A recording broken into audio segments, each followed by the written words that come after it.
hari ini atau kemarin mantan Menteri Pendidikan, Kebudayaan dan Teknologi, Saudara Nadiem Makarim diadili setelah tertunda beberapa kali karena sakit. Sebenarnya banyak sih yang bisa kita bicarakan, tapi kali ini saya ingin memfokuskan pada persoalan pendidikan, yaitu yang berkaitan dengan diadilinya Menteri Pendidikan. Kenapa? Karena ada beberapa hal yang berkaitan erat dengan persoalan ini. Bukan hanya pada korupsinya. Korupsinya jelas itu sesuatu yang benar-benar sebenarnya menghina dirinya sebagai Menteri Pendidikan dan Kebudayaan. Itu.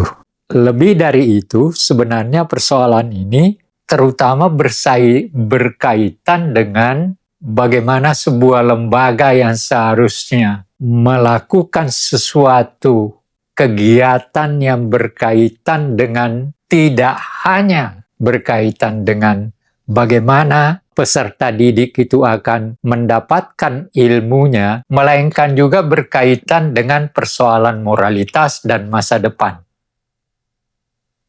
Ini yang mendorong saya untuk merasa pedih. Dan saya sendiri kan sampai sekarang masih guru. Dan pekerjaan yang paling saya senangi adalah guru, bukan jabatan saya ketika saya eselon 1 dan sebagainya. Buat saya itu tidak terlalu besar artinya, walaupun itu tentu saja berarti dalam karier saya sampai pensiun. Tetapi di tengah-tengah saya pensiun, saya masih tetap mengajar. Saya pernah mengajar di Atmajaya selama 30 tahun, Anda bisa bayangkan itu. Di UI 4 tahun, di Dirgantara 2 tahun misalnya. Ini sekedar. Jadi, dan sekarang di UCI, artinya apa? Menjadi guru itu bukan sesuatu yang mudah, apalagi menjadi Menteri Pendidikan. Karena Menteri Pendidikan itulah yang menentukan bagaimana hasil didiknya akan berkaitan dengan masalah, tidak hanya masalah ilmu, tapi juga terutama berkaitan dengan moralitas dan masa depan. Nah, dari keterangan yang dikemukakan di dalam Kompas, bagaimana, dan ini yang dikemukakan oleh pendakwa yaitu jaksa, ya. Nadiem dianggap telah memperkaya orang, sekian orang yang diperkaya. Tetapi yang bagi saya yang aneh adalah ketika dia juga belum jadi menteri, dia sudah melakukan kegiatan yang berkaitan untuk kegiatan apa yang akan dia lakukan kalau dia jadi menteri. Jadi artinya dia udah tahu bahwa dia akan jadi menteri. Iya kan? Nah, artinya bocorannya ya tentu ini berkaitan dengan presiden yang lalu, ya, yaitu Pak Jokowi. Ya, tapi itu pun sebenarnya ada kaitannya. Seharusnya seseorang yang dianggap cakap jadi menteri itu sudah dipantau. Sebenarnya Jokowi juga bisa dijadikan sebagai saksi ya. Iya, saya kira kalau ada keberanian dari hakim atau jaksa, ya bisa aja paling tidak mempertanyakan beberapa hal kepada Jokowi. Ya kalau ada sesuatu dianggap bahwa dia bisa ditanyalah. Itu yang penting.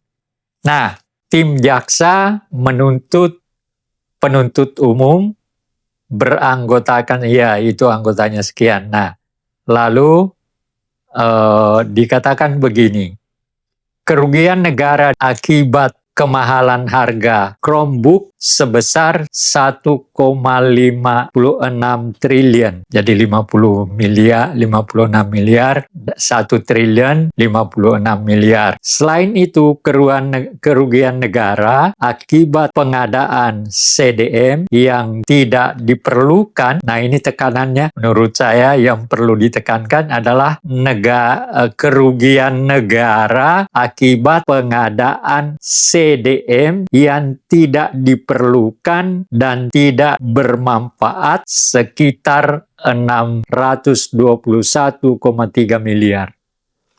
Bayangkan, untuk apa membeli sesuatu yang sudah diketahui bahwa itu tidak diperlukan? Aneh kan? Ya. Jaksa juga menyampaikan perbuatan Nadiem yang mengarahkan spesifikasi laptop Chromebook mengakibatkan Google sebagai perusahaan satu-satunya yang menguasai ekosistem pendidikan di Indonesia. Jadi ada monopoli kan jadinya. Nah, padahal semua ini kan tidak pantas, tidak boleh terjadi. Dari perbuatan tersebut, Nadiem memperoleh keuntungan pribadi senilai 809 miliar berasal dari total investasi Google ke PT Akap. Saya tidak tahu PT Akap ini apakah siapa yang punya, ya, sebesar 786,9 juta dolar. Coba bayangkan, ngeri nilai yang disebutkannya, ngeri.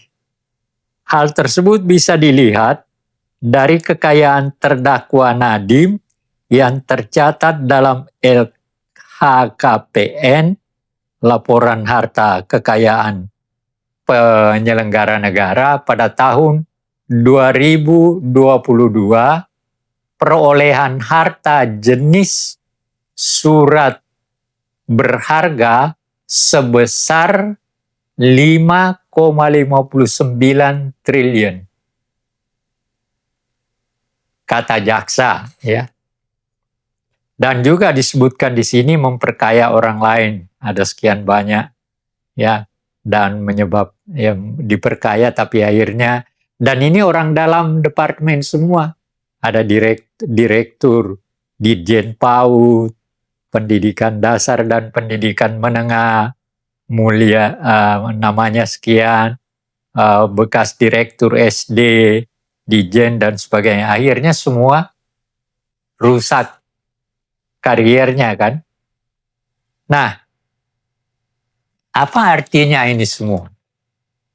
Artinya ialah bahwa seharusnya orang yang berada di lingkungan pendidikan, lembaga pendidikan, apakah di tingkat departemen yang mengolah pendidikan untuk seluruh negara, wilayah negara, ya haruslah orang yang cakap. Ini ada berita ditulis 8 Juni 2021. Daftar kepemilikan saham PT Akap itu ya, aplikasi karya anak bangsa. Itu merupakan merger dari menjadi perusahaan induk yang menaungi Goto, Gojek, dan Tokopedia. Kemudian yang pertama yang harus di-notes adalah BUMN asal Singapura yaitu Temasek Holdings menjadi investor Akap melalui Anderson Investment Pte Ltd dan Gamfest Pte Ltd. Kemudian yang kedua, nah ini yang mungkin berkaitan, adalah Google yang masuk ke Akap melalui Google Asia Pasifik Pte Ltd dan Google International LLC. Jadi memang ada keterikatan dari PT Akap Akap, ya. Jadi berarti ada di situ ada main kong kali kong juga akhirnya kan, antara Akap sebagai PT nasional yang menaungi Gojek berkaitan dengan perusahaan luar negeri kan, perusahaan asing Google itu kan. Nah, ini semua kan buat saya sangat-sangat merusak nilai dari apa yang harus dibangun oleh Departemen Pendidikan dan Kebudayaan. Terutama dengan kebudayaan ya. pendidikan dan kebudayaan itu tidak bisa dipisahkan sebenarnya.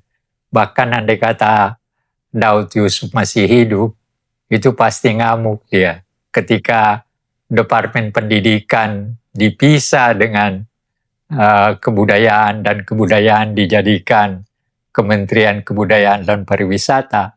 Daud Yusuf itu menulis sebuah artikel yang marah di Kompas.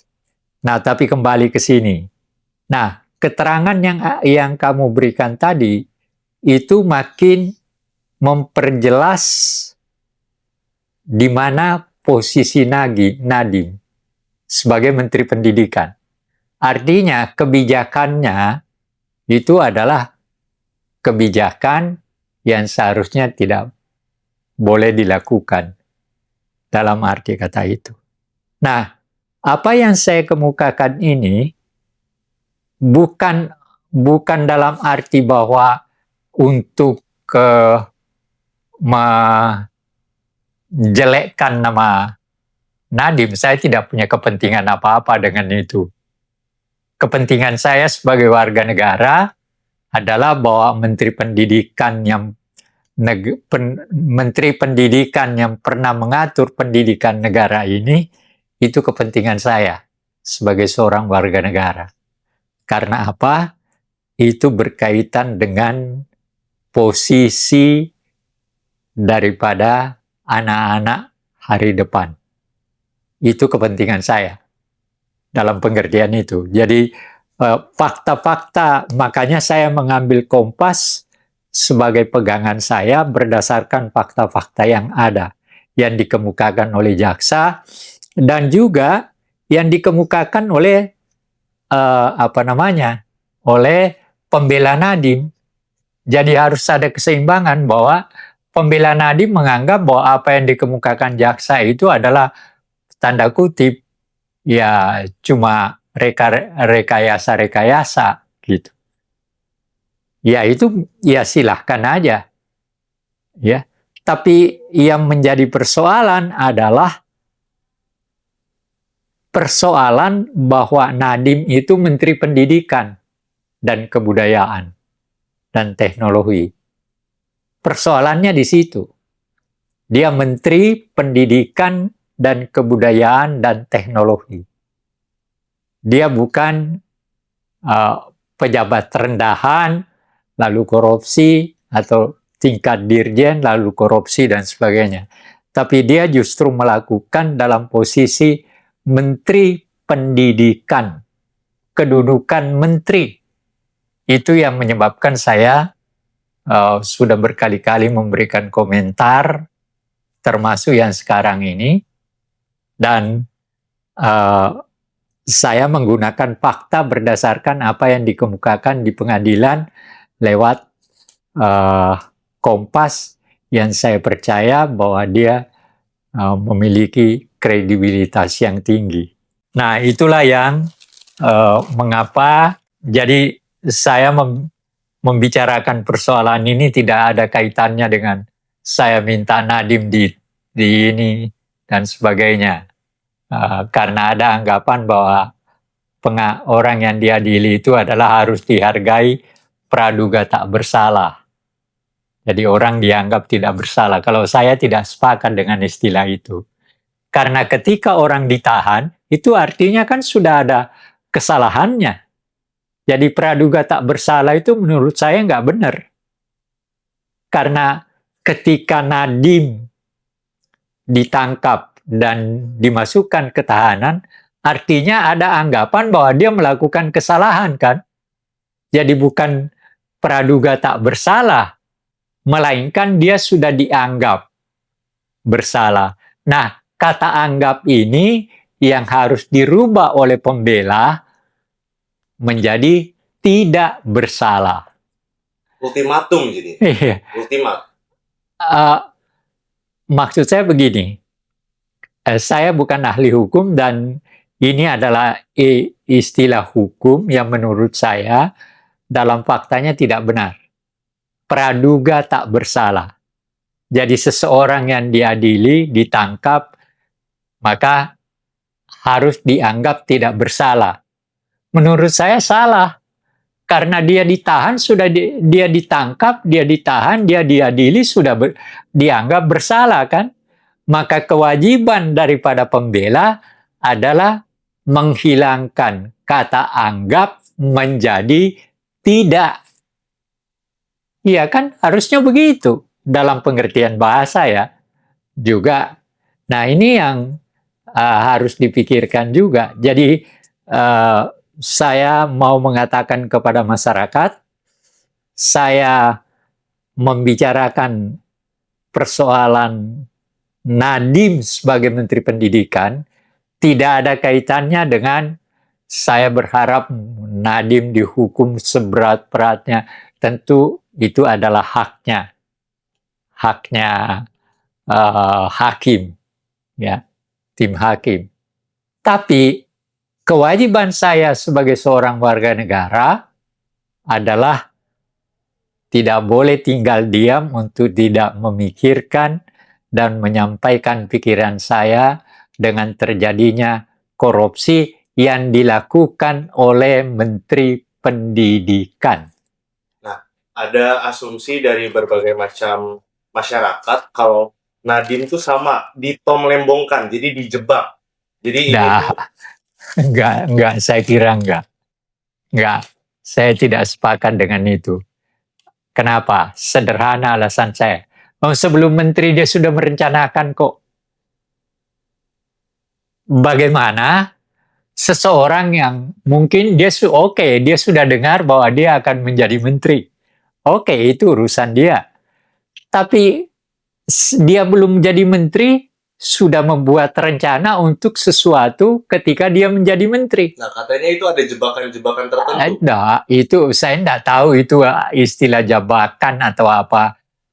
Saya tidak beranggapan, saya kira tidak ada orang yang menghendaki Nadiem masuk penjara, termasuk saya.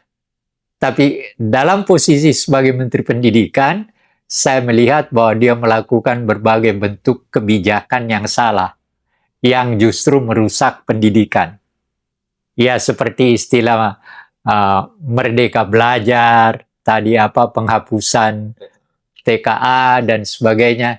Itu kan kebijakan yang menurut saya kebijakannya sangat keliru, gitu loh.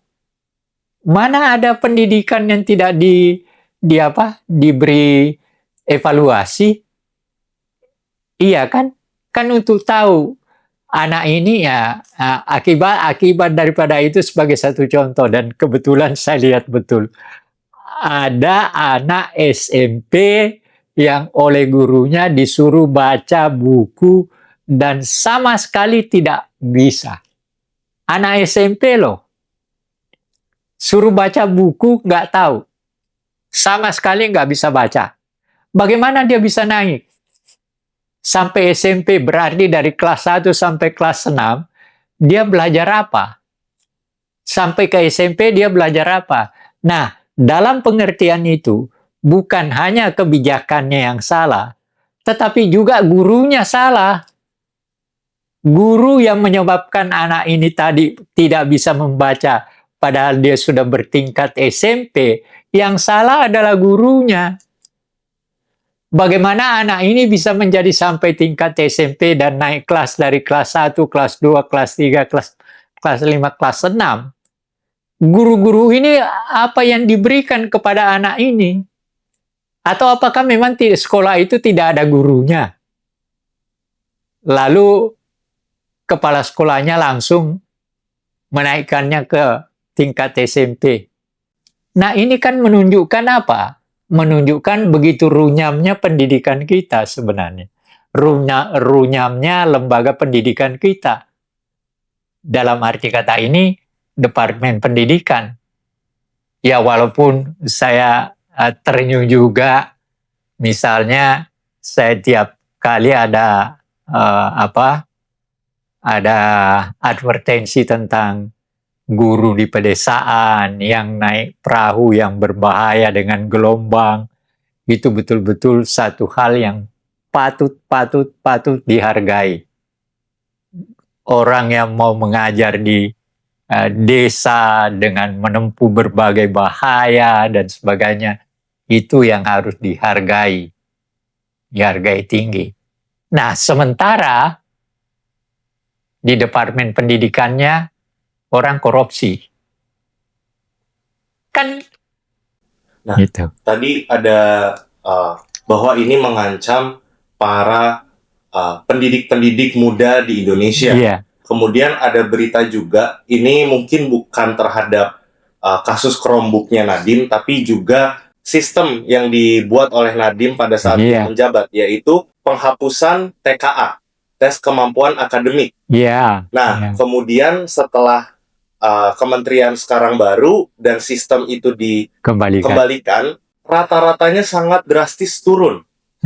Ini ada dari Kompas, pada jenjang SMA, nilai tes TKA bahasa Indonesia tercatat 57,39, matematika 37,23, bahasa Inggris hanya 26,71. Jadi kesimpulannya begini, dari apa data yang kamu kemukakan itu, yang dikemukakan oleh berbagai pihak, bahwa selama kebijakan yang dikemukakan, yang dijalankan oleh Menteri Pendidikan Nadiem, justru merusak pendidikan. Merusak pendidikan dalam arti kata bahwa mutunya tidak naik, malah merendah. Kan itu fakta yang dikemukakan itu. Dan larangan tadi apa yang kamu kemukakan yang pertama, penghapusan tes kemampuan akademik, itu betul-betul hal yang menurut saya keliru. Lembaga pendidikan bagaimanapun yang namanya tes akademik itu adalah bagian utama untuk mengetahui sudah sampai seberapa jauh kemampuan akademik daripada anak didik. Itu. Nah, seperti merdeka belajar itu istilah itu salah. Bahkan karena apa? Memang pendidikan itu adalah untuk memerdekakan orang. Jadi merdeka belajar itu salah. Karena apa? Pendidikan itu memang membuat orang akan memerdekakan dirinya dengan pengetahuan dan pengalaman yang dia peroleh selama dia mengikuti pendidikan. Nah, kalau tes kemampuan akademiknya dihapus, gimana mau merdeka? Iya. Kalau bukan hanya itu, tes akademik dihapus, itu artinya menghilangkan sesuatu alat pengukur sampai seberapa jauh sudah mutu pendidikan kita selama periode ini tertentu. Nah, itu yang artinya saya memang melihat bahwa selama Nadiem berkuasa sebagai Menteri Pendidikan, ada yang lucu juga. Selama Menteri Pendidikan, dia tidak pernah mengunjungi satu pun lembaga pendidikan tinggi. Dan informasi ini saya peroleh dari seorang Menko. Ya, bagaimana, dari mana tahu tentang situasi pendidikan kalau dia tidak pernah mengunjungi lembaga pendidikan, terutama lembaga pendidikan tinggi. Karena lembaga pendidikan tinggi itu bagaimanapun adalah tempatnya orang-orang dengan berbagai pengalaman latar belakang mengajar, latar belakang dalam sebagai seorang intelektual dan sebagainya, sehingga bisa memberikan input-input tertentu. Nah, kalau nggak pernah datang, mau apa? Mau dapat informasi dari mana? Dapat informasi dari orang yang tidak tahu pendidikan, sebagaimana dia sendiri nggak tahu pendidikan. Kan itu yang jadi masalah. Nah, oleh karena itu, ini pengalaman yang sangat baik untuk kita ketahui, tapi dampaknya sangat buruk. Nah, saya kira saya tidak mempersoalkan apakah nanti Nadiem akan dihukum berapa tahun dan sebagainya. Itu urusan hakim, keputusan hakim. Tapi bagi saya, dengan diadilinya seorang Menteri Pendidikan, itu betul-betul adalah sesuatu yang mencoreng nilai kemerdekaan. Republik ini. Mencoreng perjalanan kita ke depan. Karena Departemen Pendidikan tidak hanya berada di kelas, tapi dia berjalan ke depan. Ini yang harus diketahui orang. Mengapa ada yang pernah ngomong, katanya, isu, kok Pak Anhar kok ngotot tentang pendidikan? Ya saya bilang bukan persoalan apa-apa. Pertama bahwa pendidikan bagi saya, Anda tahu, para yang melihat ini, saya hanya ingin mengingatkan, kita itu bisa merdeka karena apa? Karena pendidikan. Ketika Belanda mulai menerapkan, Belanda itu berusaha untuk setidak-tidaknya pribumi, istilah mereka, mendapat pendidikannya itu lambat. Lah makanya yang pertama kali dia lakukan kan sekolah Onkoloro, 2 tahun.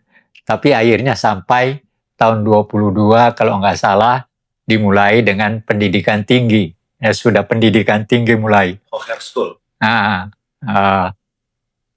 Termasuk sekolahnya Bung Karno. Dan kemudian dalam perkembangannya kemudian ada anak-anak muda yang diizinkan sekolah di negeri Belanda. Nah ini semualah, orang-orang inilah semua, walaupun tidak semua, karena yang melakukan perjuangan itu kan adalah, saya istilahkan, orang-orang terdidik, tercerahkan, dan orang-orang yang mampu tampil menjadi pemimpin dan melampaui dirinya. Nah, Soekarno misalnya, insinyur, kalau dia mau bekerja sama Belanda kan langsung bisa diterima, lawan insinyur kok. Hatta juga, dokter Andes ekonomi. Kalau dia mau bekerja sama Belanda tentu saja diterima dengan enak. Nah, tetapi kan melawan justru. Nah, ini artinya apa? Begitu pentingnya pendidikan merubah karakter seseorang, memberikan nilai-nilai tertentu kepada seseorang. Jadi pengetahuan yang diberikan di sekolah itu tidak hanya persoalan sekedar dia tahu menghitung, dia tahu apa, dan matematika, dia tahu fakta-fakta. Tetapi yang terpenting dari pendidikan itu adalah memberikan nilai tertentu yang pada akhirnya membangun karakter diri yang bersangkutan. Itu yang iya, jadi saya melakukan persoalan pendidikan ini seperti ini. Ini adalah tidak ada kaitannya dengan hubungan personal atau pendapat untuk supaya Nadiem dipenjara dan sebagainya, enggak. Saya cuma sangat pedih dengan Menteri Pendidikan yang dianggap telah melakukan kejahatan korupsi. Terima kasih.